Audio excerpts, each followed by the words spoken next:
washed away the remains of summer. There is always something left unspoken in the air at the turn of seasons, an unidentifiable sadness that makes me want to spend days as quietly as possible, reflecting on life in sweet solitude.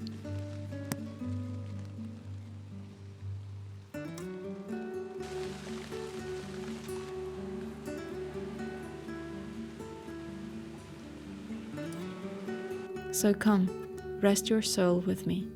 Spend a few cozy moments in the English countryside at a time that is filled with more reflections than ever. At a time when we might crave peace and calm a little bit more often.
it's been 3 years since I moved to the English countryside from London. The point of moving to me was always to find myself, to go away from the familiar and mundane, discover the life beyond my own limited space I lived in. During my 10 years in London, I moved about 8 times, always to different apartments in different areas. When I grew tired of the city, I moved to nature. I was frantically running in search for myself. And little did I know that in order to find myself, I'll have to lose myself completely. I imagined what I would say when I talk about my 3 years living in a small village, how clear my mind would be after removing myself from noise and hustle of the city life, only to discover that it was not the city that is full of noise, but my own head. And the clarity is found not in the external environment, but in time within myself.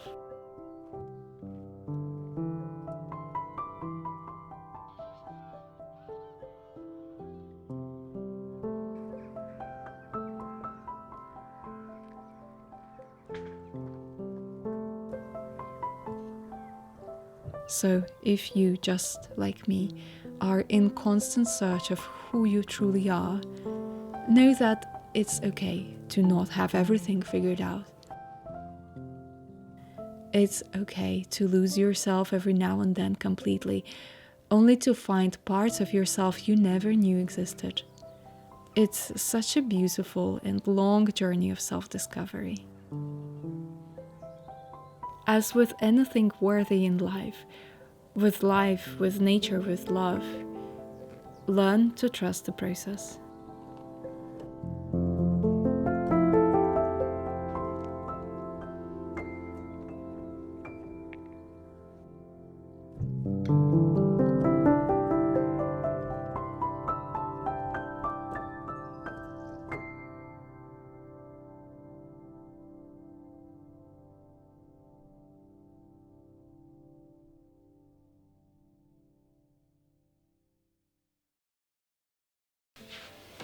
Hello, look at this gorgeous bouquet of dahlias that I got at a local village stall. It's a little stall that someone set up next to their allotment where they grow flowers and veggies, and they sell these beautiful flowers that they've grown themselves. I just love it. This is such a lovely thing about English countryside. About countryside in the UK in general. You can pull up to somebody else's house and find eggs sold with a little honesty box outside where you just put a coin and take a box of eggs, and flowers and veggies and fruits. It is amazing. I think it's not something that can be done in big cities because you have to trust people. I just love it. It's such a beautiful thing. And I want to do something like that one day myself. Grow lots of flowers and just sell them to whoever passes by with a little honesty box. Also, I am sorry about the changing light as I speak because it suddenly became so sunny outside, even though for the entirety of this day it was so gloomy. And it was promising rain, but of course when I'm filming it's gonna be sunny and the light is gonna be changing every 5 seconds. It's quite funny, there was a debate going on underneath my last video. Everybody was kind of slightly arguing about when autumn actually starts. I think it's quite curious that for many of us, depending on the culture, autumn begins, or any season begins at different times. To some people it begins at the start of September, which is meteorological autumn or the beginning of a meteorological season, and to others it begins with the equinox, which is the start of the astrological season. And I think it's okay to consider the start of autumn whenever you want, because I mean, Southern Hemisphere exists and it's the start of spring there right now. Here in England, it is very easy to consider The 1st of September is the start of autumn, because if there is one thing that is guaranteed, is that it is gonna rain at some point and the weather is gonna be very gloomy at some point. We're not guaranteed to have sunshine, but we are guaranteed to have rain. Although today I feel like the weather is proving me otherwise, because the entire morning it was gloomy and grey, but no, not when I'm filming. So to me, autumn starts on September 1st, purely because I want to embrace this beautiful season and have it last for longer, and because summer is not guaranteed at the start of September. So right now I'm going to make apple and pear crumble. I just love fruit crumbles. I don't like eating apples and pears raw, but I do love adding them into the crumble. Is my favorite thing, and in pies as well. So let's get to it.